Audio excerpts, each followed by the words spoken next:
আজকের খবরের কাগজ খুললেই একটি শব্দ বারবার চোখে পড়ছে, এক্সিট পোল। কোথাও বলা হচ্ছে কোন দল এগিয়ে আছে, কোথাও বলা হচ্ছে কোন দল কতগুলো আসন পেতে পারে। কিন্তু অনেকের মনেই একটি প্রশ্ন আসে, এক্সিট পোল আসলে কি? চলুন খুব সহজ ভাষায় বিষয়টি বুঝে নেওয়া যাক।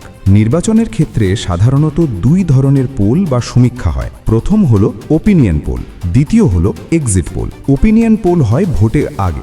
নির্বাচনের আগে সাধারণ মানুষের কাছে গিয়ে জানতে চাওয়া হয়, আপনার কি মনে হচ্ছে কে জিততে পারে, আপনি কাকে সমর্থন করছেন? এই ধরনের ভোটের আগের সমীক্ষাকেই বলা হয় ওপিনিয়ন পোল। অন্যদিকে এক্সিট পোল হয় ভোটের পরে। যখন একজন ভোটার ভোট দিয়ে কেন্দ্র থেকে বেরিয়ে আসেন, তখন তাকে জিজ্ঞেস করা হয়, আপনি কাকে ভোট দিলেন? এখানে ভোটার নিজের নাম বলেন না, নিজের পরিচয়ও জানান না, কিন্তু তিনি নিজের পছন্দের কথা জানাতে পারেন। যেহেতু ভোট দেওয়ার পরেই এই তথ্য নেওয়া হয়, তাই অনেক সময় এক্সিট পোলকে ওপিনিয়ন পোলের তুলনায় কিছুটা বেশি নির্ভরযোগ্য মনে করা হয়, কারণ ভোটার তখন ইতিমধ্যেই নিজের ভোট দিয়ে ফেলেছেন।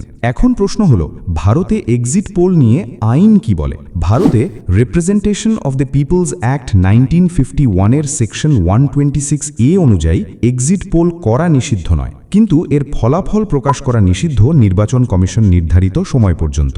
নিয়ম অনুযায়ী সমস্ত পর্যায়ের ভোট গ্রহণ শেষ হওয়ার 30 মিনিট পর পর্যন্ত এক্সিট পোল প্রকাশ করা যায় না। অর্থাৎ আপনি ভোটের পরে মানুষের মতামত সংগ্রহ করতে পারেন, কিন্তু সঙ্গে সঙ্গে তা টিভিতে, খবরের কাগজে বা সামাজিক মাধ্যমে প্রকাশ করতে পারবেন না। একটি সহজ উদাহরণ ধরুন, যদি ভোট শেষ হয় সন্ধ্যা 6টায়, তাহলে সন্ধ্যা 6:30 আগে এক্সিট পোল প্রকাশ করা যাবে না। এখন প্রশ্ন হলো, এই নিয়ম কেন করা হয়েছে? এর কারণ খুবই সহজ।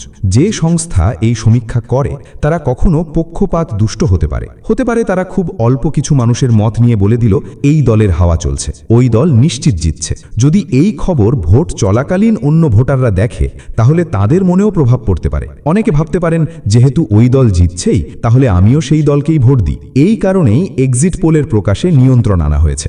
এখন আপনি ভাবছেন, আজ এত এক্সিট পোল কেন দেখা যাচ্ছে? কারণ সব পর্যায়ের ভোট গ্রহণ শেষ হয়েছে, আর ভোট শেষ হবার 30 মিনিট পর থেকেই এক্সিট পোল প্রকাশের অনুমতি মেলে। তাই আজ সংবাদ মাধ্যমে চারদিকে এক্সিট পোল দেখা যাচ্ছে। এখন আরেকটি গুরুত্বপূর্ণ বিষয়, ওপিনিয়ন পোল কিন্তু ভারতে নিষিদ্ধ নয়, কারণ এটি মত প্রকাশের স্বাধীনতার মধ্যে পড়ে। কিন্তু নির্বাচন শুরুর আগের শেষ 48 ঘণ্টায় প্রচারের মতো কিছু নিয়ম সেখানে প্রযোজ্য হয়। কিন্তু এক্সিট পোলের মতো ওপিনিয়ন পোলের ওপর একই ধরনের নিষেধাজ্ঞা নেই। অনেকেই মনে করেন ভারতে এক্সিট পোল পুরোপুরি নিষিদ্ধ, কিন্তু আসল সত্য তা নয়। সঠিক বিষয় হলো, এক্সিট পোল করা যায়, কিন্তু নির্দিষ্ট সময়ের আগে প্রকাশ করা যায় না। আর যদি কেউ এই নিয়ম ভাঙে, তাহলে তার বিরুদ্ধে আইনি ব্যবস্থা নেওয়া হতে পারে। এমনকি 2 বছর পর্যন্ত কারাদণ্ডেরও ব্যবস্থা রয়েছে। তাই পরীক্ষার জন্য 3টি বিষয় মনে রাখুন।